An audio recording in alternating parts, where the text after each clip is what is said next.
Good afternoon, everyone. God bless you. Thank you so much for being with us. This is Pastor Joseph Clemens from Historic First Church, and we are so privileged to have an esteemed panel of guests here to share their perspectives on how the church can be more relevant in our communities today. So we are going to first look at a clip from Henry Louis Gates' documentary, The Black Church. This is our story, this is our song. It's just a couple of minutes, and then we will start by speaking to that with all these wonderful, wonderful perspectives. There's a general perception that black people of your generation, millennials, have strayed from the church. I think we're disenchanted with the black church. Black millennials don't want to walk into a fantasy world when they cross the threshold of a church. Mm-hmm. You have to include what is real. A younger generation's growing frustration with what they saw as an increasingly conservative church leadership caused some, reluctantly, to abandon the sacred space that had long stood at the heart of the black community. Would you call yourself a religious person today?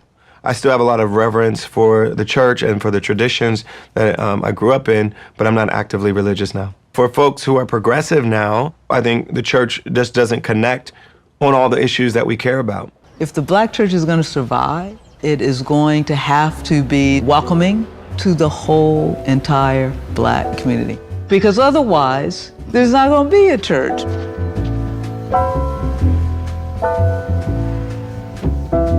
Pastor Tracy Blackman led prayer vigils in front of police stations.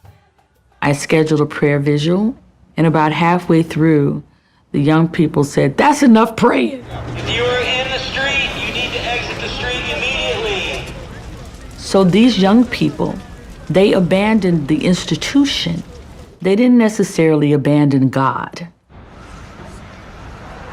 The Ferguson uprising was church. It's time to put black lives on the forefront of the thoughts of all Americans. In that moment, Pastor Blackman believed that the presence of oppression and police brutality called for a different type of ministering. I'm not an activist, I'm a pastor. One is called to be both priest and prophet.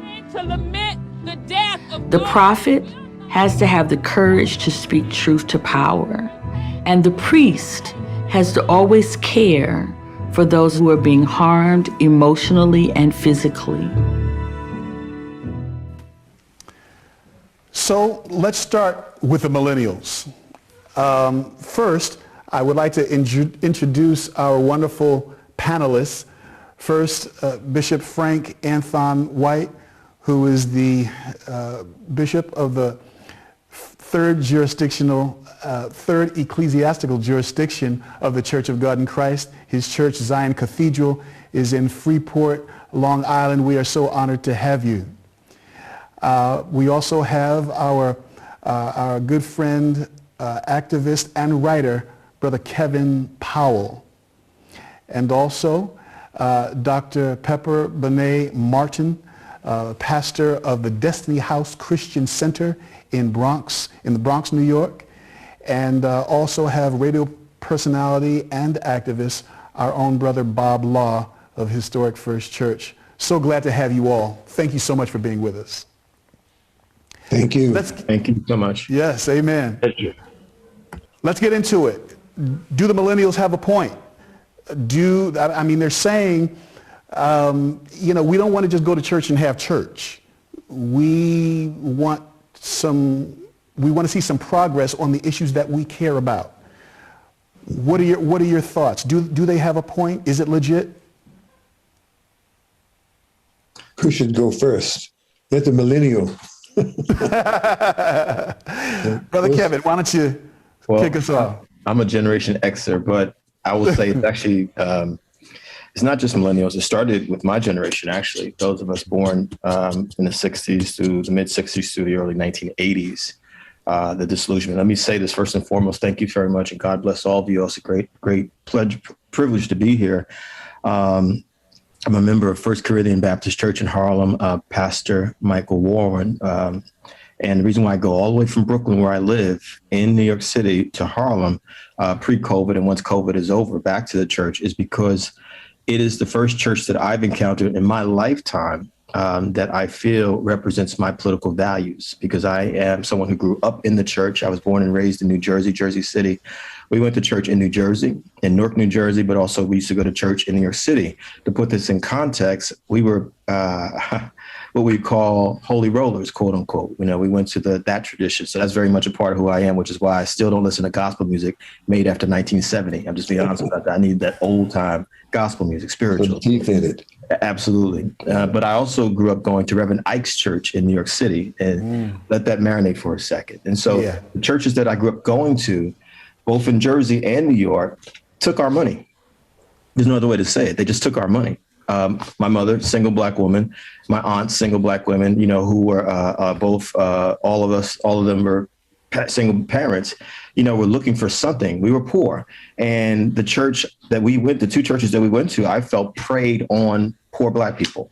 You know what I mean? Even though I was not woke, as we say now, or conscious, as we used to say back in the 80s and 90s when I was coming up as a youth activist, which was when I first met Mr. Law, I was very clear, even as a child, at 7, 8 years old, there's something fundamentally wrong with the fact that we are living as Black people, my mother and I, and my aunt and my cousin, a boy, in poverty and violence, on welfare and food stamps and government cheese, in a horrific situation.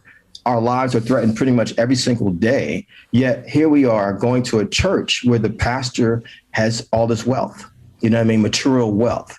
And so I even knew as a child that there was something wrong with that. And so it's not just about millennials, it's about Black people in general, you know, saying, wait a minute, these folks, many of these folks, not all these folks, because clearly I've come back around in my lifetime. By the time I was 18, I was a Muslim. I had joined the Nation of Islam. I was like, they said God's Black. That's the first time I ever heard that. Get rid of this white Jesus. And so what I also began to realize is that a lot of our people who are in the church were profoundly brainwashed. The white Jesus is unacceptable to me. Unacceptable, utterly unacceptable. It shouldn't be anywhere. You know what I mean? And when Black folks say, well, it doesn't matter the color. If it doesn't matter the color, then take it down, period. You know what I'm saying? And so it was because I was a Muslim for several years before I came back to Christianity, came back to the church, where we actually had to read the Bible and the Quran and other things. You know what I mean? I realized that a lot of people who call themselves Christians don't read anything. Many don't even read the Bible. You know what I'm saying? And so for me, when you hear the folks in the Henry Louis Gates documentary, the Millennials, it's not just them, it's Generation X, it's Millennials. It's a lot of people who just like, you know, we understand. I understand as a scholar, as a historian. I've written 14 books, so you better believe I understand the history of America. I've been to all 50 states in this country. I've been to 5 of the 7 continents. I understand white supremacy, capitalism, patriarchy, what these systems of oppression have done to our people historically. I understand the value of the Black church from slavery to the civil rights movement.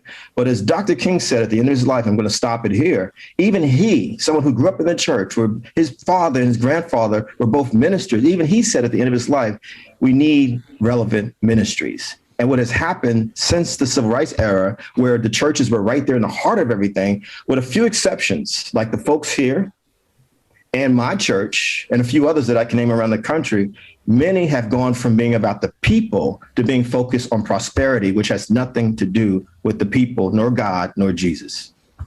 Amen. Amen. All right. That's a good kickoff.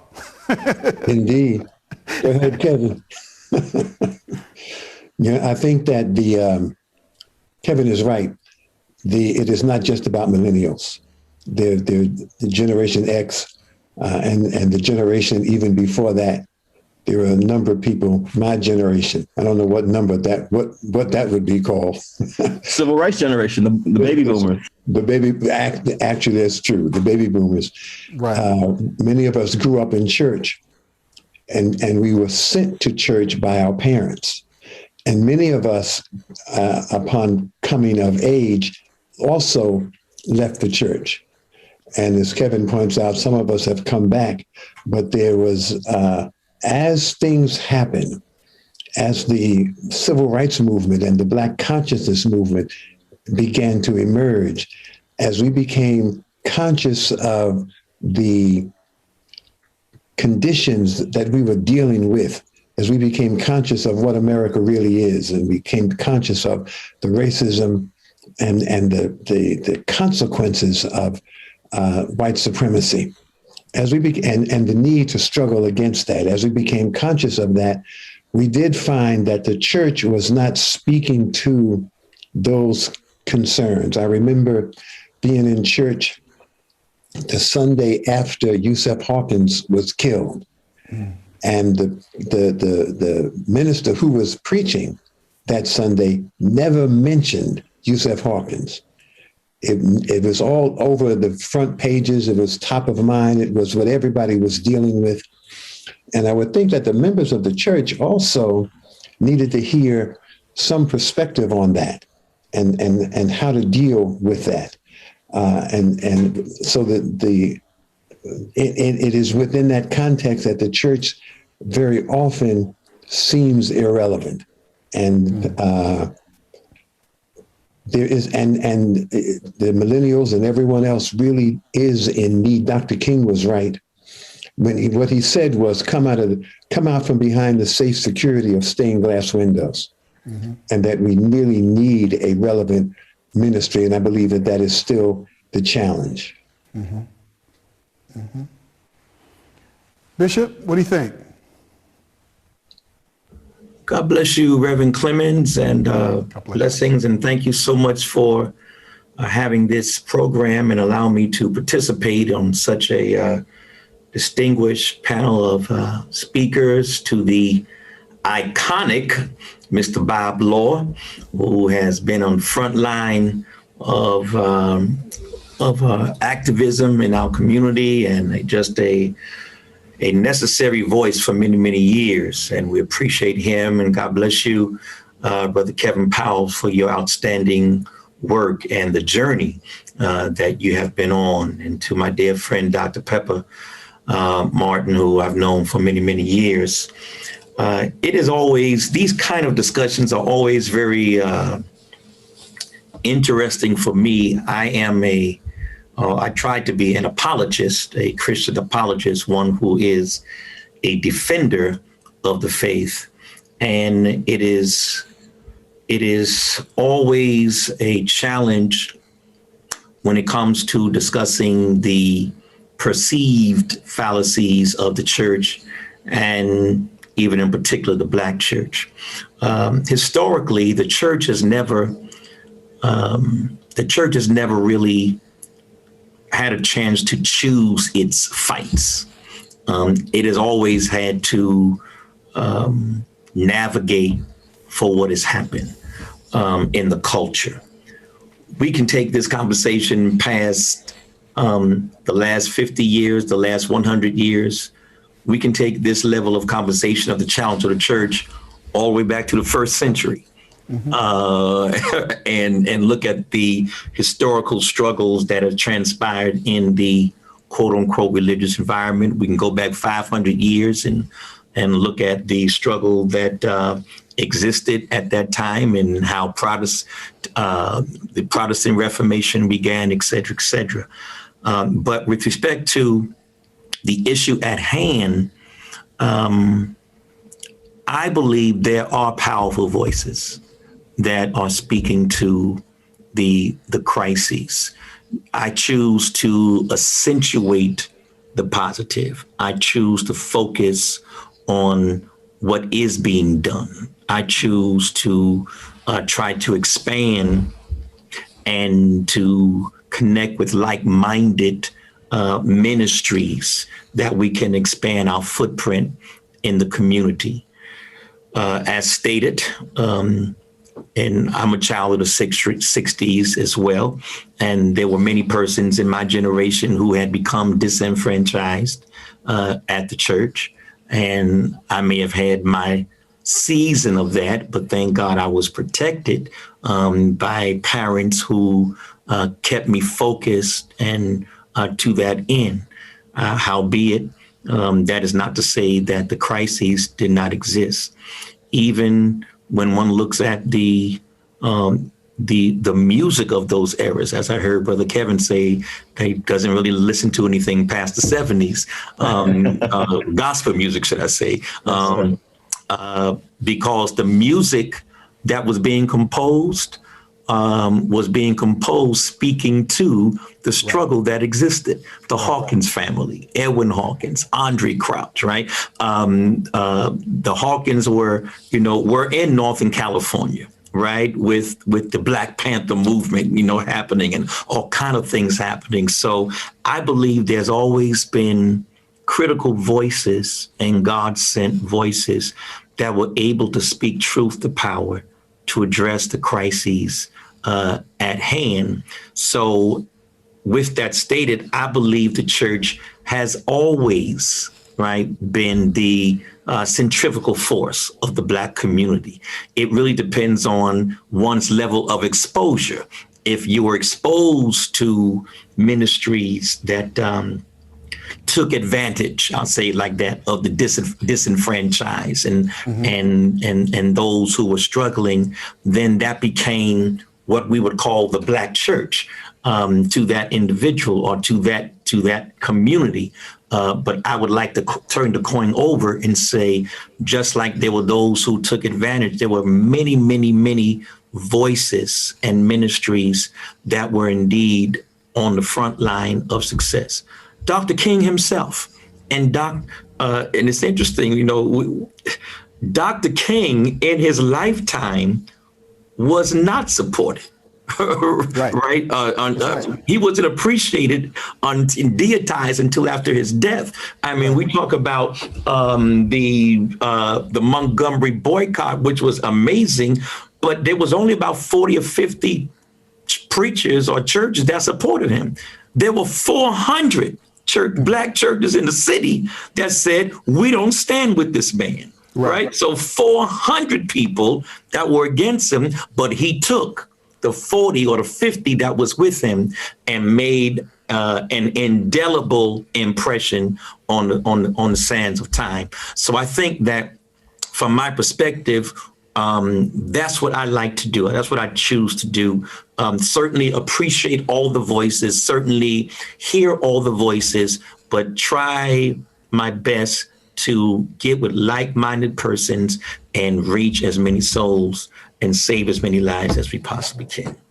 Okay. Dr. Martin, I'm sorry, Brother Kevin. No, Dr. Martin, I was going to say something after, if that's all right. I'm sorry. No, please. Please hold that thought then. Please hold that. I'm going to mute, sorry. No, Dr. Martin, what would you say, how would you respond to what Bishop is saying? Well, first, again, to echo, thank you again for having me join this panel. And thank you, Mr. Law, for just bringing this together as you always do.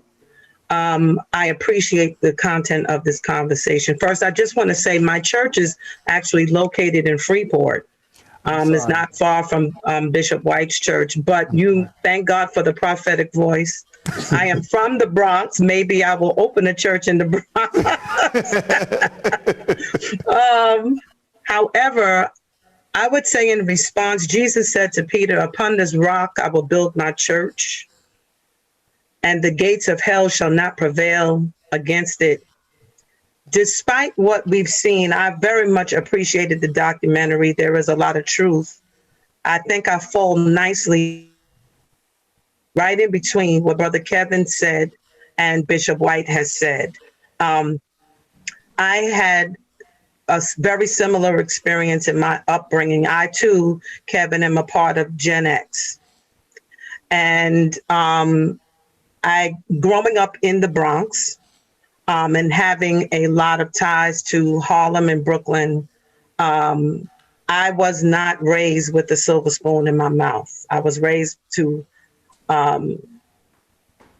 encounter, though I've been saved since I was 13, my mom sacrificed a lot to choose to live where we lived so she could afford to provide me with the education that I'm grateful to her sacrifice today to receive.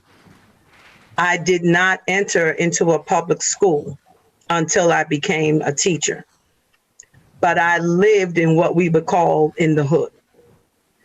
And as a result of that experience, I had the pleasure of having to know how to code switch, where I had a segment of friends who were considered the thugs. And then I would go to school. I'm being picked up by a limousine as a young child going to the UN school and having to code switch. And then as I got older, I learned from all sides of the spectrum that there was more to life than sometimes what we deem as everything. And so now coming into the church, I had an interesting experience because similar to what Bishop White said, and really actually to what Bob said, and to what is inferred in the clip that we saw in the documentary, I think that as the millennials were featured, every generation has had some type of experience where they have defected from the church, but the church has still managed to stand. And in the church that I grew up in, very traditional Pentecostal church, I had a very positive experience. Okay. We had a very active youth department. My pastor went out of his way to appoint leaders to keep us actively involved in a very positive way in the church. So I loved my church. But more importantly, when I got home, I learned how to love God and not just the church, because it was my mother who taught me how to pray. It was my mother who instilled the difference between making sure that I did not just get stuck in the regime of church. She was deliberate about keeping me well-rounded. Where everybody would go to everything at church, she was determined I was going to have skating lessons. I was going to take French lessons. And what that did was I was bullied in my church because there were a lot of topics that came up in our youth meetings that I just had a different perspective on. I would say my dad, I would say my stepfather, let me put it that way, a Baptist preacher, made sure that I had a newspaper in my hand as well as the Bible. And as a result, I had an eclectic life where I actively participated with encouragement from my parents to get involved in the Black Power movement, so that I recognized that as a saved youth, we could not. My mom was active in the community, the head of the Tenants Association, always encouraged voting to me and my friends. I could not complain about the discrepancies of the wealth gap and not take an active role in doing something about it. Okay. But I also recognize that my upbringing was very rare. Whereas everybody else, all they did was pray about things. And when I would now start to come into my youth meetings and start to try to introduce in my church community that I loved, that I still to this day appreciated, why don't we develop a rally? Why don't we get some signs? Why don't we protest? When Anthony Baez was put in a chokehold by an NYPD officer on Fordham Road in the Bronx, and that case became nationally known. So by the time we got to Yusef Hawkins, I was very much involved in the movement.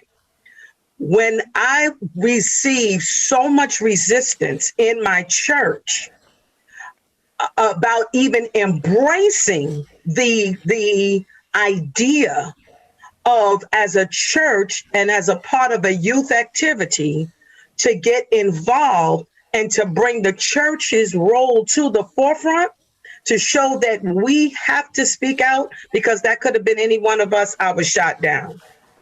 And so I ended up still embracing the biblical principles that I value, that help to keep me on the straight and narrow.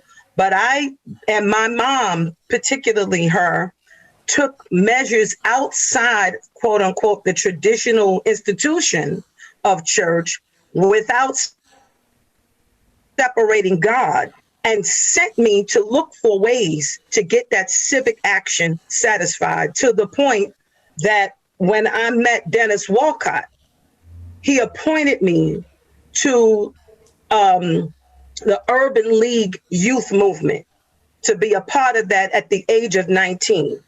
And I stopped introducing those kinds of elements, of ideas within my church meetings, so that without having to make me constantly be, I would say, looked upon as negative, but at the same time, without denying the desire to understand that there is a role for us in issues that I feel would have been equally as important to Jesus, that we need to get involved in, and stop just thinking you could pray and shout and speak in tongues and these things will go away.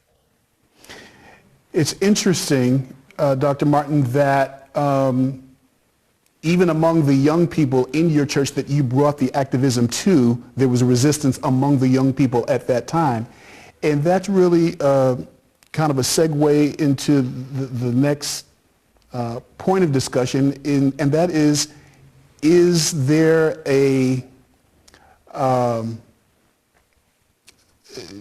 there silence? Is there a growing silence in the Black church on issues of on social justice issues? Voter suppression. Stacey Abrams has become the poster child of, and doing a wonderful, wonderful work, and LeBron James with her. We don't see as much from ministers as much, although they are working locally.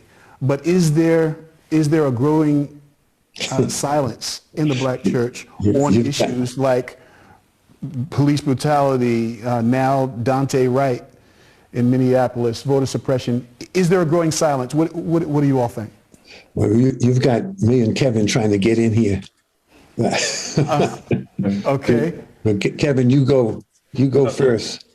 No, sir, you please, as my elder, please. But, well, when we look at Dr. King and the beginning, if we look at the Black church and the leadership role that the Black church has played historically, we're talking about the Black church in America.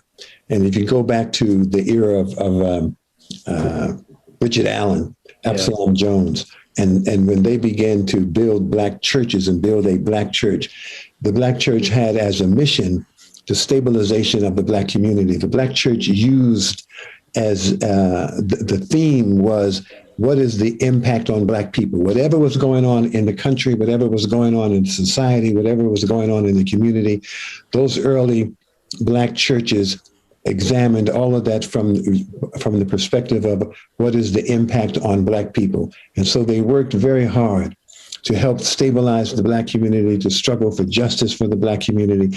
They were concerned about the reality of America and how it affected Black people. If you look at Dr. King and the Montgomery bus boycott, Bishop White referred to that, and there were 400 churches that did not support Dr. King. The point is, the masses of the people in Birmingham supported Dr. King. And the reason that the masses of the people supported Dr. King is because he addressed an issue that was particularly relevant to them at that moment. And so it was the 400 churches who failed to connect with the reality in their own community as they attempt to create a separate and different reality. Churches have that tendency of creating a different reality and then becoming comfortable by just addressing the reality that they have constructed as that this is what is important and this is what Black people are dealing with. Dr. King, that was his first entree into what became the civil rights movement, the popular civil rights movement, but the civil rights movement started long before Martin Luther King. And the era of protest demonstrations happened with Dr. King, but he was supported by and throughout his career, throughout his life, he was supported by the masses of the people, because in spite of the opposition, the letter from the Birmingham jail was addressed to clergy. It was black and white clergy who said that King was wrong to be in Birmingham. The letter from the Birmingham jail was addressed to them, and it was another example of the church community, the church leadership, not really the community, the church leadership being absolutely out of touch with contemporary reality. And the masses of the people responded to King like the masses of the people responded to Malcolm, like the masses of the people responded to the Black consciousness movement. The masses came to us because we were where where they live. The church has a tendency to ignore the political, social reality. Yeah. And I think that's what those people, those millennials, and as Kevin points out, they were not just saying, it is not just the millennials. What we're trying to say to the church is that there is a reality that is affecting the lives of our people, and the people are looking for a leadership they can trust. And we have a Black liberation theology. Yes. That is historical. And my concern is that the current church, as it moves toward prosperity preaching, and I interviewed a pastor who said that prosperity preaching was heresy. He said that the Bible mentions poor people like 1,200 times, and it never does it say it's their fault. It always challenges you to repair the breach. And I think that might be what is missing, a clear understanding of what it means to repair the breach. Kevin? Wow. I mean, thank you. Thank you. This is a wonderful conversation. And I think, Pastor Clemens, I think we need to have a part 2, part 3, part 4, part 5. I was thinking that. And shout out to Dr. Martin, because and let me make it very clear. If I can paraphrase James Baldwin, who grew up in the Black church in Harlem, New York, when he was talking about America, if you really love something, then you should criticize it. You should challenge it. I grew up in the Black church. You know what I mean? Even though I was a Muslim for several years, my upbringing was the church. And if anyone pays close attention to the Nation of Islam, and Mr. Law knows what I'm talking about, even the way Malcolm spoke, his father was a Christian minister. The way a lot of the Muslim ministers speak out of the NOI is very much in a tradition of Christian pastors, Christian ministers. Right. They just are Muslims, right. And so, I wasn't joking when I said spirituals. Like Sam Cooke is my favorite singer ever. Not just Sam Cooke, the pop singer, but Sam Cooke, the soul stirrers. You know what I'm saying? You feel I'm going with this. Like it's in me. In one of my books, it's called The Education of Kevin Powell, my autobiography. There's a chapter called Church. I mean, Dr. Martin, as I was listening to you in particular, I kept thinking to myself, yep, I grew up in the church.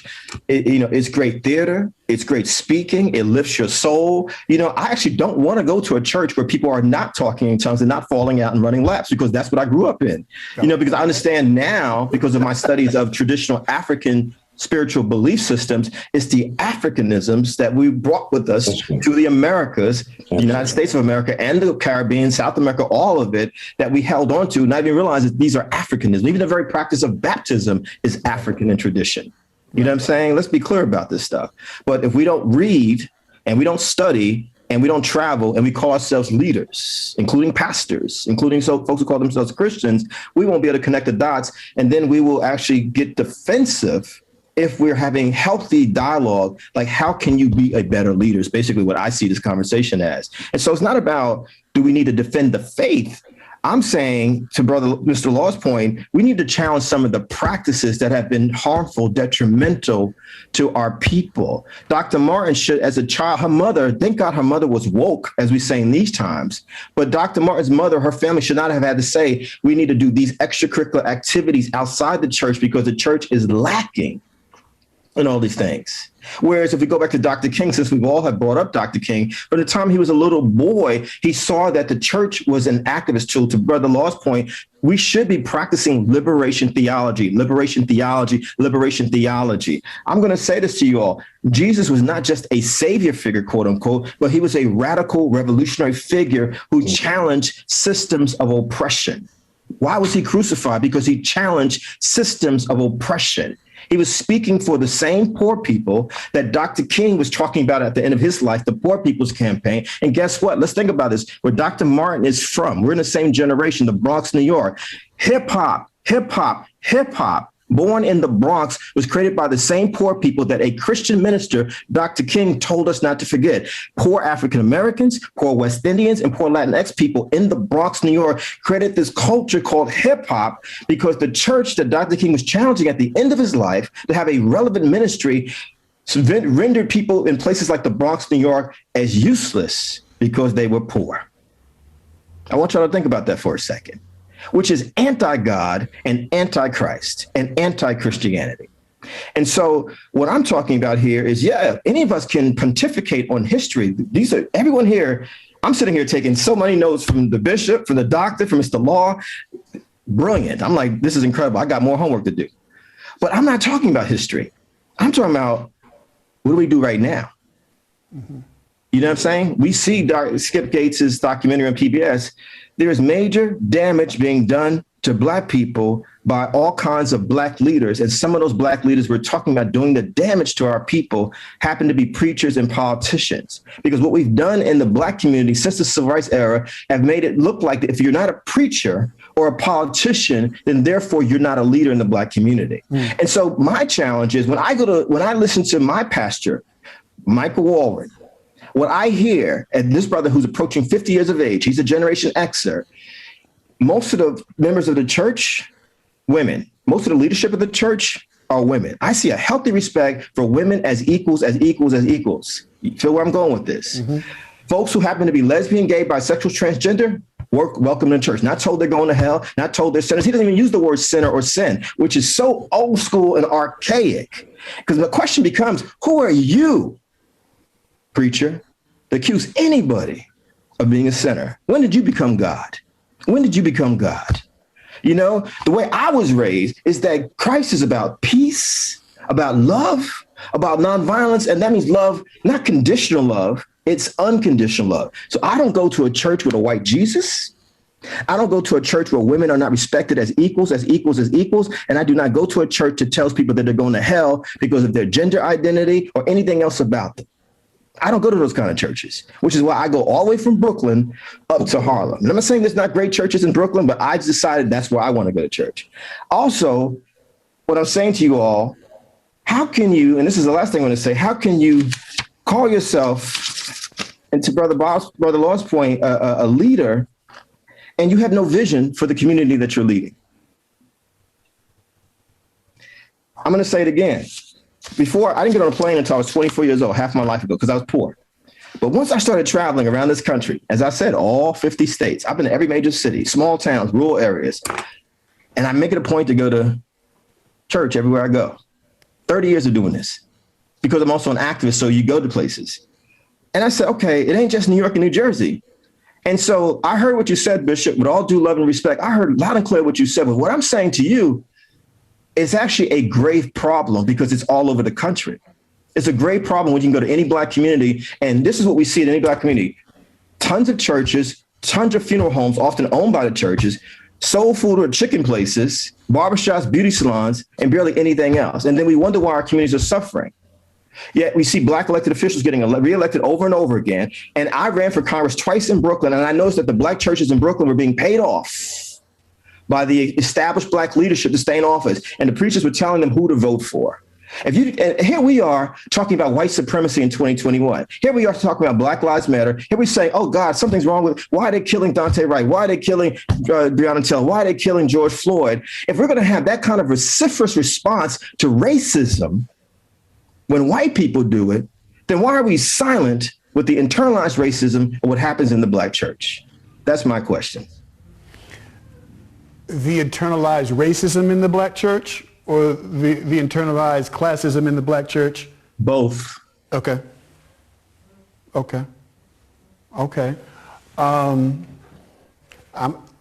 Someone else, a response to Brother Powell. Okay. It's interesting that you touched on... I think, Bishop, were you going to respond? Looked like you was going to. No, go ahead. Oh, I'm sorry. Bishop, please. No? Okay. Okay. Two things before we get to the LGBTQIA conversation. In denominationalism, in, let's say, COGIC, AME, CME, and in COGIC, our previous presiding, our former presiding bishop, initiated urban initiatives. And it was a whole platform of really, it was a template on how churches can become very, very relevant in the community. And there was whole lots of levels to it. Some churches took it, but many did not. And I'm wondering, in the denominations, in the black denominations, how do mavericks, I'm not going to say mavericks, I don't know whether I should call you a maverick or not, Bishop, but those who innately just do community work and they are about social justice, how do they influence others in their denomination to do the same?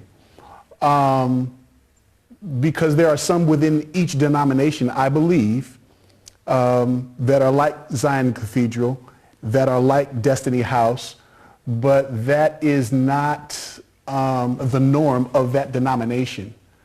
Bishop, can you speak to how you can influence others in your denomination? Not that that's your calling to do that, but yeah, I'm just wondering how churches can influence other churches in their own denomination to have more of a prophetic voice.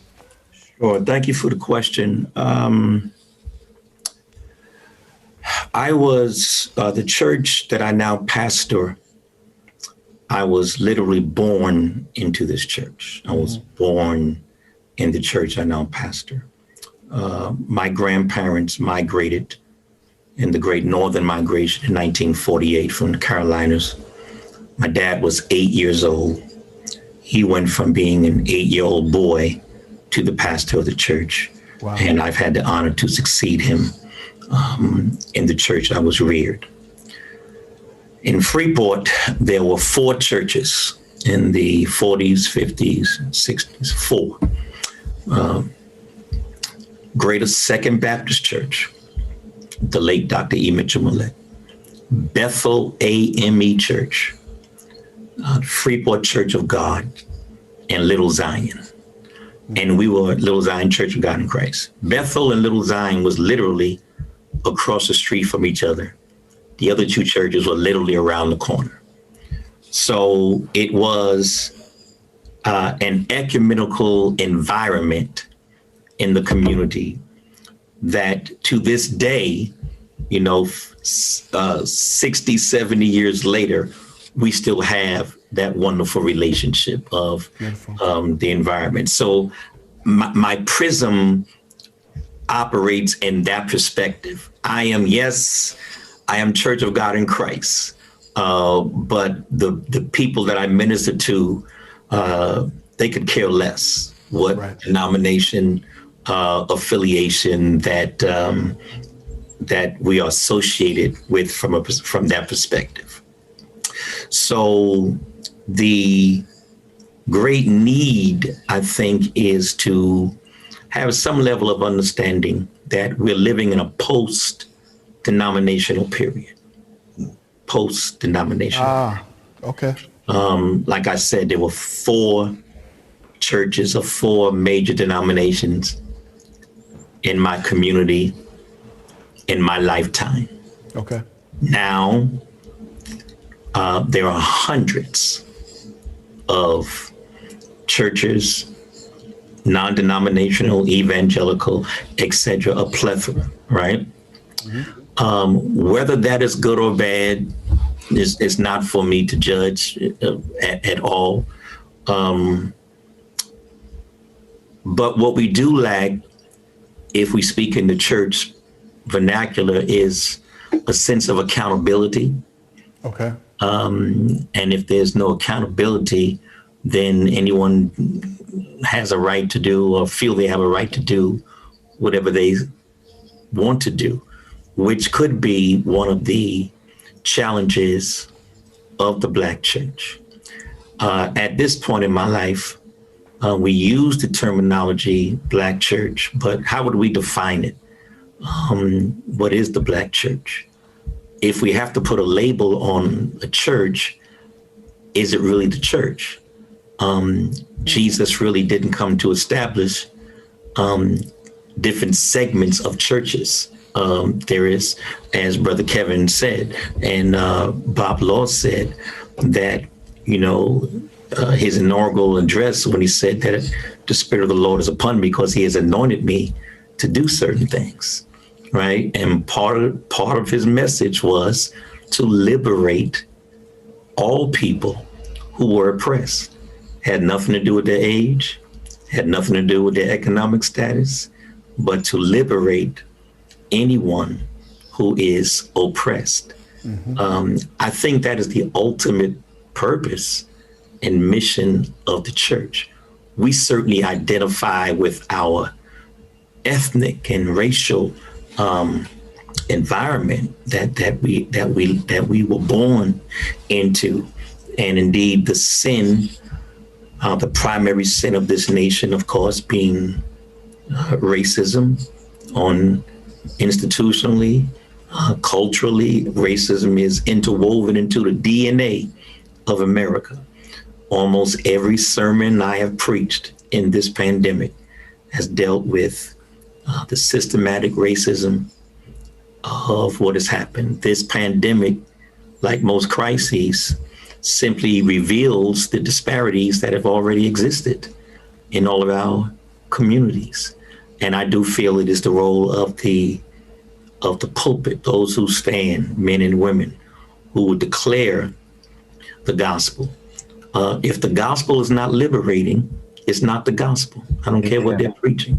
If the gospel doesn't speak to freedom over oppression in many forms of oppression, not just economic oppression, but if it is not doing that, then according to the Bible that I read and the God that I serve, I think it is not being true to that end. So we service our community. Certainly it is an underrepresented community, like most minority communities, but we tend to do it outside of the context of denominationalism. And everybody who knows the ministry of Zion or in what we do, they know we're Church of God in Christ, but it doesn't mean too much when it comes to really dealing with the grassroots of our population. Okay. Wow. You said something that I really want to probe, Bishop, about multiculturalism. And I mean, Acts 2 and 4 speaks to multiculturalism, the Good Samaritan, the protests that we've seen since George Floyd have been very, very multiracial, some of them all white, protesting the loss of a black life. And then the gentrification that exists surrounding traditionally black churches in the hood. Is that a call for black churches to be more intentional about being multiracial and multicultural? Is it some kind of sign that says maybe it's time to be more intentional about embracing gentrifiers and being that's a tough one. I pastored in Southampton for 20 years. When I went to Southampton in 1998, it was my intent to have this multicultural, multiracial congregation, right? And we started out as a young, passionate, aggressive, new preacher in an aristocratic environment, right? So what I did was open up, I had what's called a celebration on Sunrise Highway, which is nothing more in our community of an old-fashioned outdoor tent revival. Okay. Right? got it. But I didn't call it a tent revival. Right. I call it a celebration on Sunrise, right? Route 27, main road in the Hamptons, an 80 by 80 tent, put theatrical lights, artificial turf, the whole entire tent, right? Because I didn't want white people, right? Or should I say rich white people, right? To see Black people in the dust. I wanted to have a whole different perspective, right? So we did that for about maybe 6 years or so. The town, the village tried to put up some economic restrictions by saying, okay, to do this, it's going to cost you $50,000 for 1 week of service, right? When I tell you the Lord miraculously just touched people who had the money to give us the money to do it, it was just incredible, right? Wow. So we started having that influx of various cultures. The Shinnecock Nation, Native Americans, joined our church massively. Caucasians, I had a Caucasian men's president. I had a Caucasian youth leader, had a Caucasian, one of the mothers of the church, et cetera, et cetera, et cetera, right? Things were going well for a few years. And then that racism demon crept in, right?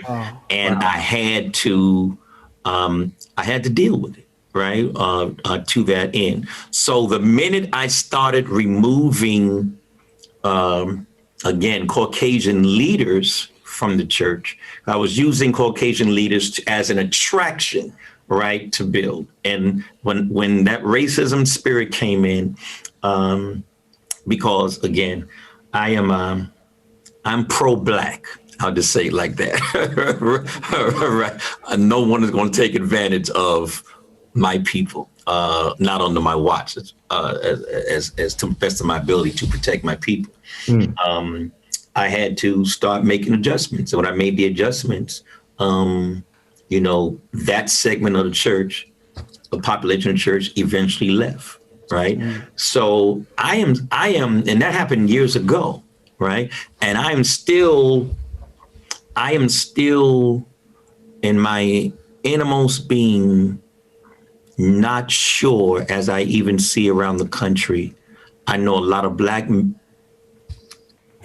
population follow white ministers, and they're not in leadership position. I don't see that happening on the other side of the fence too much. Again, the whole intentional, multiracial congregation, it may be possible for some. I don't know if my message is too Black for white people to hear it every Sunday, and I don't apologize for preaching the way I preach about the downtrodden in the message I'm giving you. Okay. Someone else. No, I think that the Black community is the underserved community. The Black community in this country has a very different existence than the white community. Yeah.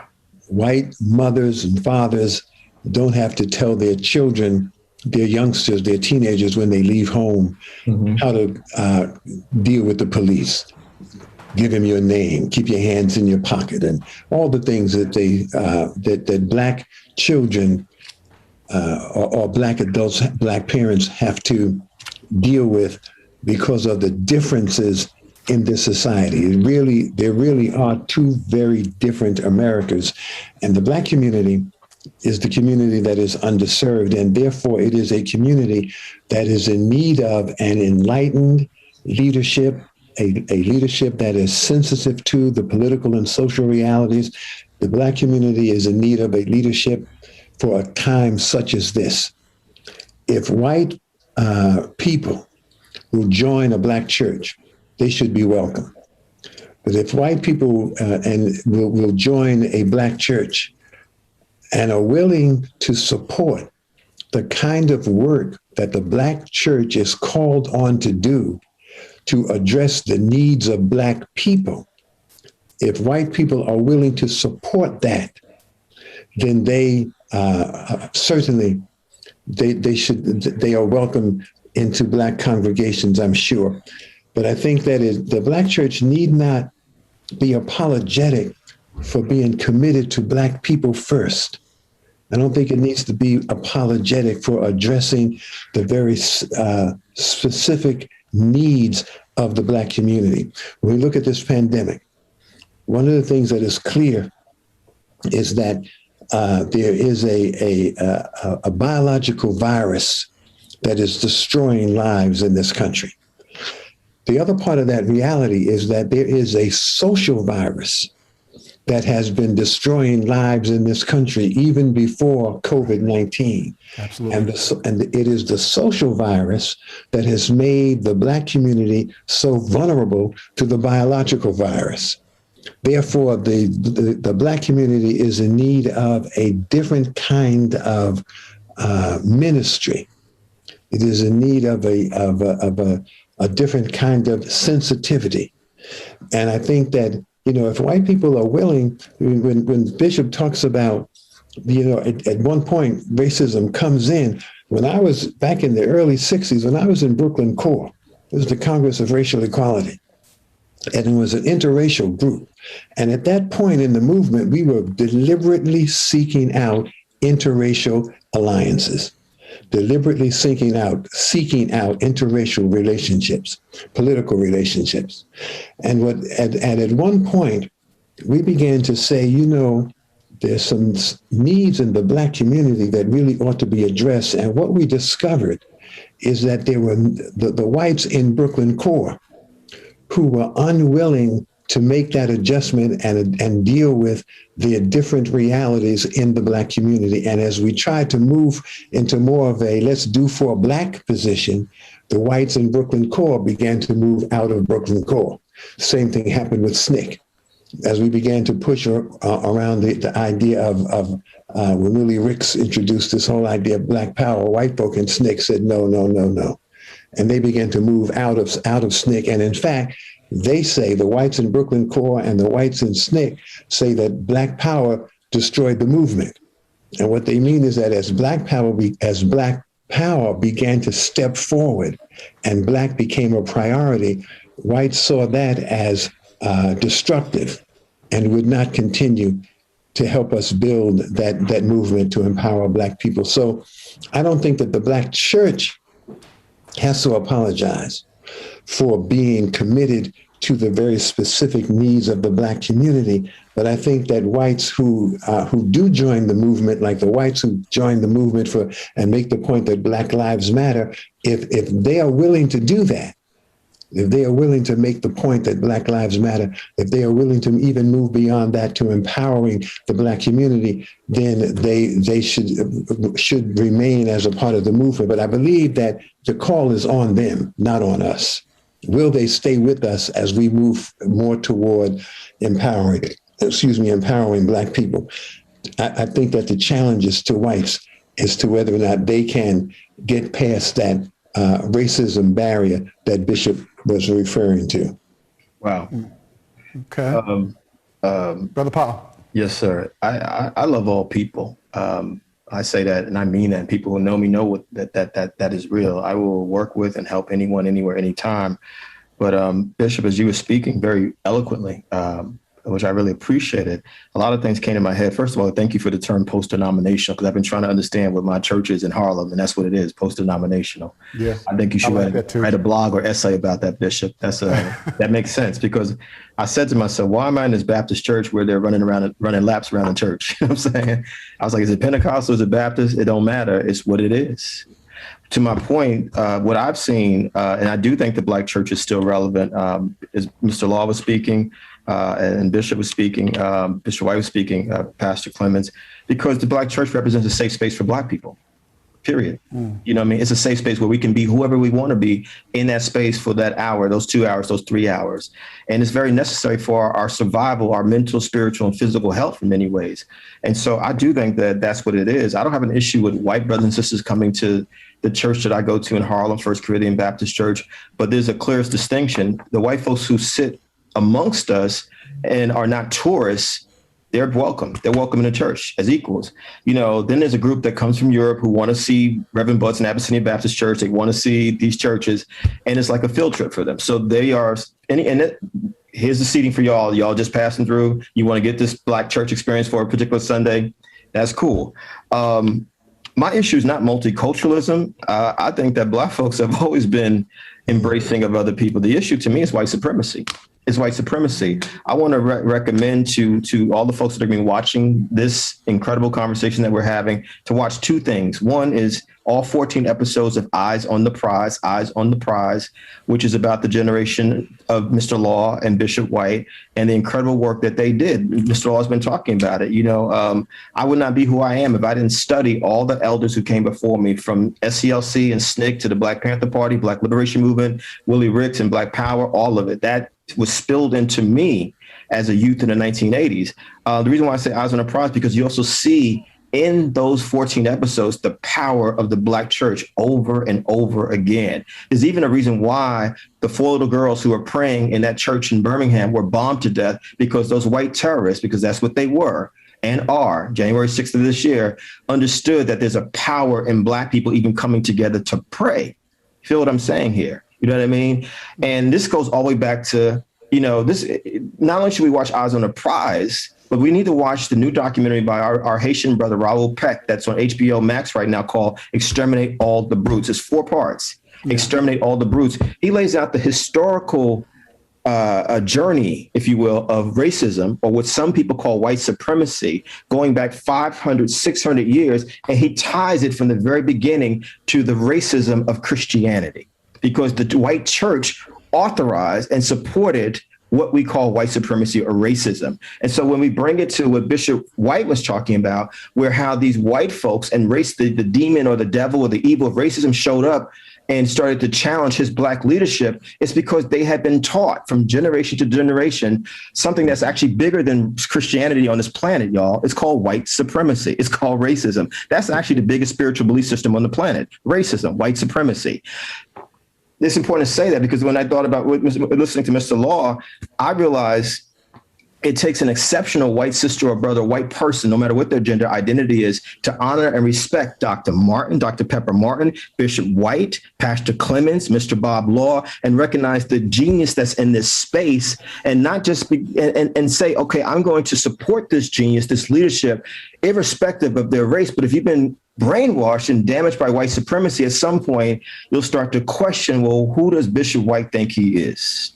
You know what I'm saying? Mm-hmm. And so that's the challenge that I face. But I will say what gives me hope, you all, is that in the last year or two with Black Lives Matter, especially with the tragic murder, the terrorist act that happened to both Breonna Taylor and George Floyd in the last 12 months, in my lifetime, in my 5 decades of life, I've never seen so many white folks of all different backgrounds question racism and white supremacy like I have. And Mr. Law has known me since I was a youth, running around with Sister Soldier and Ras Barack and those folks. That was during the anti-apartheid era, Eleanor Bumpers, Howard Beach, Bensonhurst, Central Park 5. We didn't see it then. Most of the rallies we had was just Black folks, Black and Latinx folks. Exactly. So there's something different here. And I believe the reason why it's happening, and this is why the point is so important that Mr. Law keeps driving home, that pastors need to talk about what's happening, because white folks are also on Instagram and Twitter and Facebook and LinkedIn, and they're seeing these videos of people being chokehold to death and kneed to death. They're hearing these stories as well, but they also found out during the 4 years of Donald Trump being the president of the United States,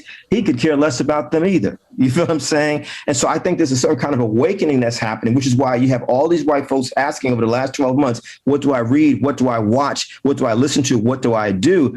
My challenge to us as Black people and people of color is not to center whiteness. not to center whiteness. That perpetuates racism, that perpetuates white supremacy. What I'm interested in centering is Dr. Martin, Mr. Bob Law, Bishop White, Pastor Clemens as leaders. And if you really understand the history of America, heck, of this world, then you understand that our whole journey has been spiritual.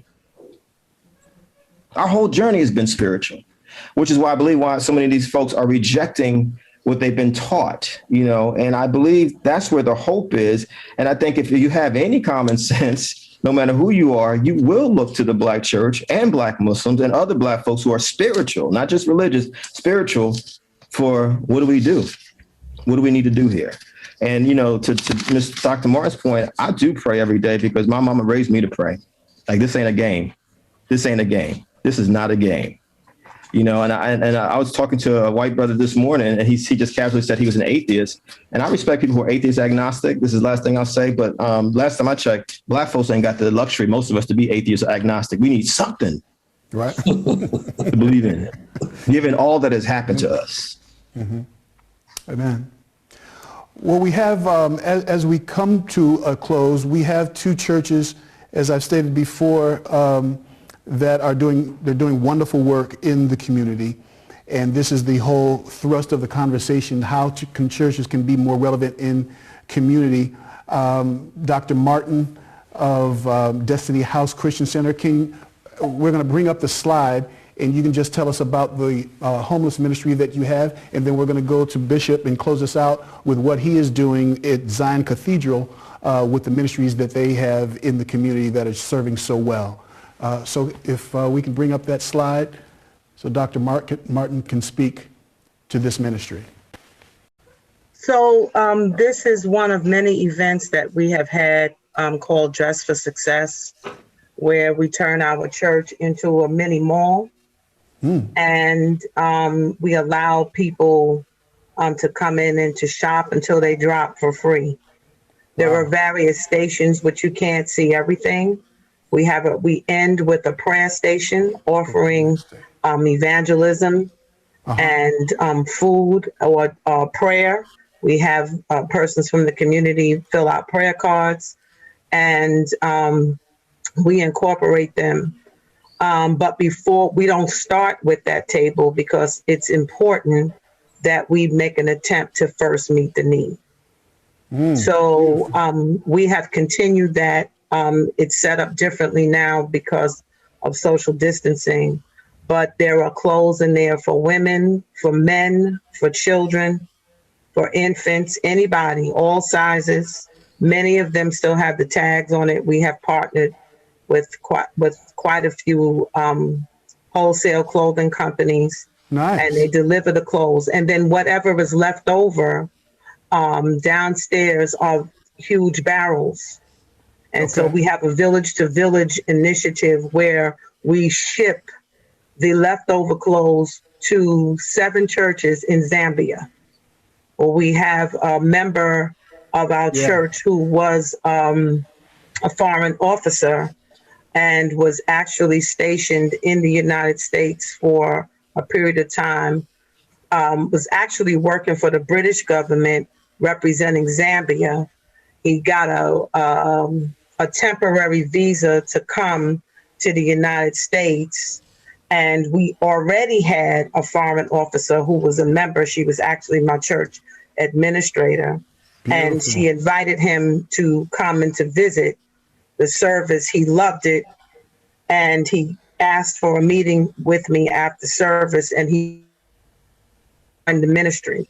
And now what we do is we have collaborated with him. And since he is already a part of the official government in Zambia, we can trust that the barrels that we ship are actually getting to the residents. And so they then communicate with us by sending us back video clips of the people actually getting the clothes. I would say one particular story was breathtaking. There was a young girl of middle school aged who had walked from her house to everywhere she needed to go. The church was miles away from her home. and he took a picture of her feet, and she had no shoes. And so the condition of her feet took the breath, and I showed it to my congregation. And I said, and I simply showed it, and I didn't preach or anything. I said, what would Jesus do? Right. I just asked them the question, what would Jesus do? And so sometimes, as Bob alluded to, we get comfortable. We get comfortable with what we are accustomed to. We get comfortable within our communities. That transcends the church, right? That is something that we have to be deliberate about owning just as human beings. Right. And then when you are a part of an oppressed people, it is very easy, because it's just easier sometimes not to fight, because you become apathetic in constantly having to fight for just basic equality. Right. And so I understand when people get apathetic. I don't judge it. But what we try to do is to use that moment to educate and to bring people up. So in posing that question, it solicited ideas and innovation to come now from the bottom up, as opposed to now the pastor saying, this is what I want you to do. No, I want to hear from you, those that don't have titles. You're still saved. You're still saying you're a Christian. So don't just put this on the clergy. What are you going to do about this girl's feet? Right. Because she is a citizen of Zambia. She's still Black. And even without that, she is in need. We don't have, even people on welfare don't look like that in the United States. Right. So it gave everybody a reason to praise God. They turned to Hezekiah Walker's song, I got a reason. Everybody had a reason to give God praise. Amen. Regardless of what the spectrum of your economic status was. We were then praising God just for being American citizens, right? Yes. And so that out of that particular moment came our Village to Village program, from the village of Freeport to the village of Zambia. Beautiful. And we funded ourselves.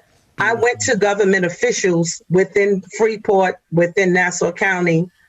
They shut me down with grants for opportunity to fund this. They didn't really see the significance of it. And so we're not even 6 years old.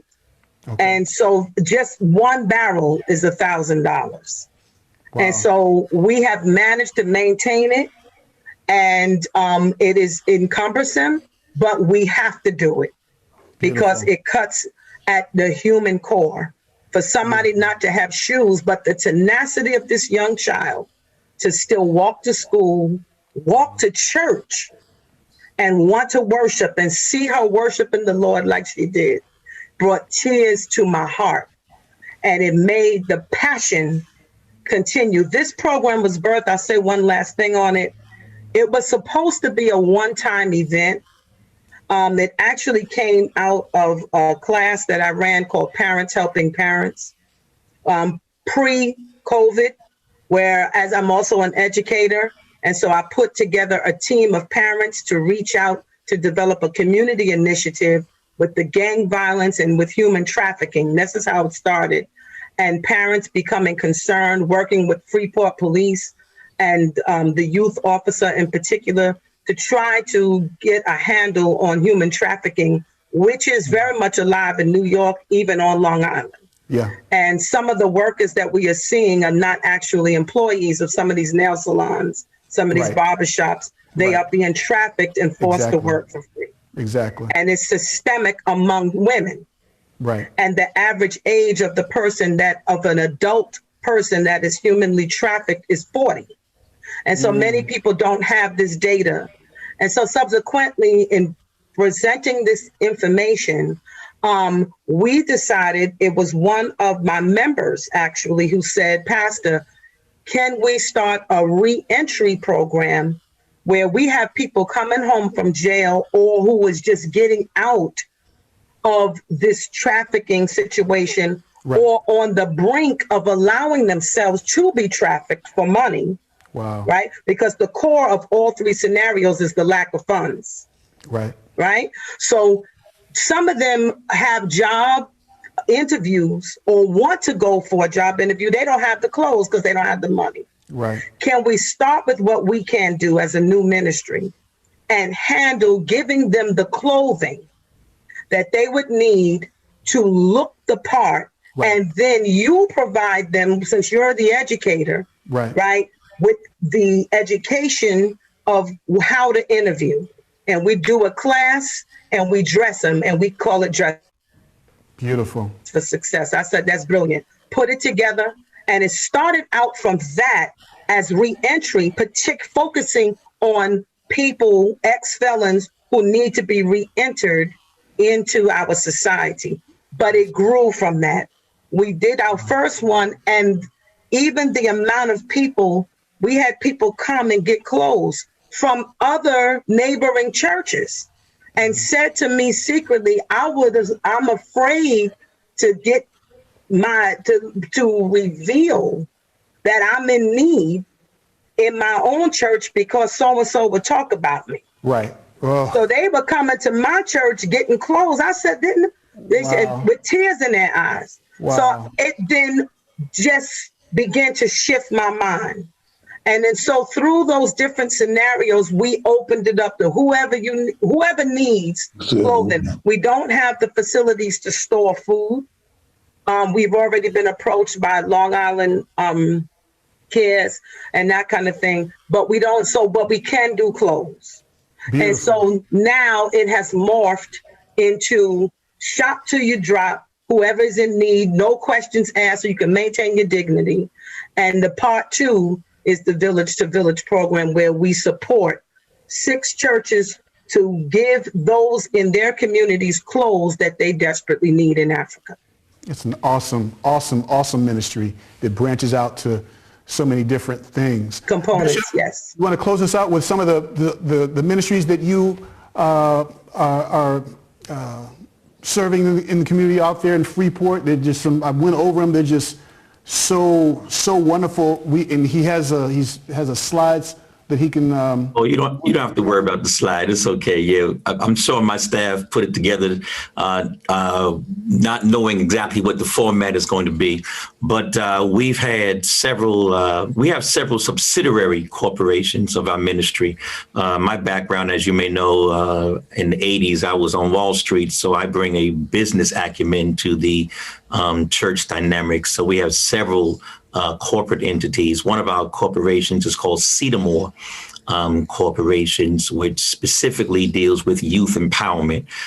There are 8 specialized programs, anywhere ranging from a certified farmers market. So we actually teach young Black teenagers and hire them and put them to work in the agricultural field for 12 weeks. For 20 weeks. It goes into, I think it's from the end of May to October. And we have a young entrepreneurship training program.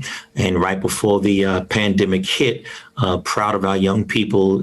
For the last 5 years, they competed at Delaware State University and came back first prize out of all the business development programs in the country. So it's quite interesting to see to have 13, 14-year-old students knowing what a CDO is and a CEO and a CIO and writing their business plan and then starting their businesses that is being shown in various parts of the year. We started a transportation corporation that ministers specifically to seniors, where we pick up seniors on a daily basis, take them to their to get their prescriptions filled, or take them to to get groceries shopping, or whatever they may need to that endeavor. Our youth empowerment series would have. Pre-COVID, we met at Hofstra University 3 times a year with special guests ranging from Sean King to Angela Yee. And I'm going to get Kevin Powell's information. I'd love to have you be one of the speakers. My honor, Bishop. Yeah, man, we're glad to have that. So we moved into a virtual dynamic with that, of course, in the pandemic, and it just exploded from having 500 students on campus at Hofstra And in the virtual realm, it swelled to 3,000, young people. So just some amazing things that happens to that end. Of course, we have our social action ministry that deals with all these social, political elements on every level, federal, state. And of course, we are very, very targeted in our community to make sure that our people are cognizant of their needful interaction in the community on various methods. We are a vaccination pop-up site.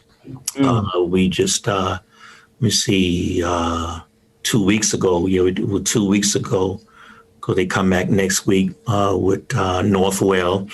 And so vaccinated more than 900 people, with more than 500 people on the waiting list right now. And we were scheduled to start with the J&J the day before the news hit about the distribution scenarios. So we'll wait until that is over. And it's just a plethora of corporations and ministry activities that's geared towards reaching people. So our church is not a Sunday morning, church. We're in the office, staffed every day, all day long, meeting needs of people where they are. And we're very appreciative of the favor of God on our life to that end. And of course, our music ministry continues to be outstanding and doing some great things around the country. So God is good to us. So thank you so much for allowing me to share. And once again, Mr. Bob Law, appreciate you for what you've done and what you've meant to our community down through the years. Mr. Kevin Powell, appreciate you, sir, and look forward to having you be a part of many of our platforms. And Dr. Pepper, you're outstanding. I'm going to sow a seed of $1,000 into your ministry today to help you with the clothing of individuals. Just, are you on Zelle, or send me the text? Hashtag Destiny HCC. Zelle? That's Zelle? No, that's Cash App or Zelle. Zelle. Give me Zelle. I don't have Cash App because I invited a preacher to preach years ago, and he hacked my Cash App, and I have been not in Cash App at all. But send me the Zelle, or I'll make sure. I'm putting That's it in the kind of preacher we was talking about, Bishop. You ain't have to tell me twice. It's in the chat. You see why I'm so defensive? I hear you. When you're a panelist on this show, you can get blessed. Yeah. But thank you, Bishop. I appreciate that so much. I also want to echo the words of gratitude to both Pastor Clemens and to Mr. Bob Law. Thank you so much for having me a part of this initiative.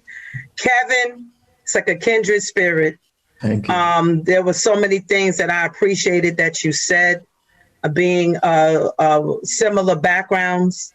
God bless you, sir. I would love to have you to participate in some things that we have going as well. If you could share your information in the chat, I would greatly appreciate it. Just overall, and I want to also say the book Stamped, Kevin, I don't know, have you read Stamped by Jason Reynolds? I need to. It's on my list. Yes. Well, I would encourage everyone listening to read that. Yeah. Because white supremacy is real. I wanted to just really dive into that thing about gentrification, Pastor Clemens, but I won't. But if you have a part two, if we could start right there, because that is a sticking point. It is necessary, and we have to definitely deal with it as a church, as a people. I'm not a fan of even the word gentrification. It has negative connotations, particularly being from an urban area. But I definitely wanted to just say this, that it is not incumbent upon Black people to have to solve the issue of supremacy. We did not start this. We have been the victims of it. It is now through the unfortunate situations of seeing the death of George Floyd in particular, that other people have now gotten involved, which is should, but other people have to now become actively engaged in helping to unravel the sin of America, which began with slavery. And I thank God for being one of the chosen vessels to make the gospel relevant. And I thank you for having me to be a part of this panel. God bless you all.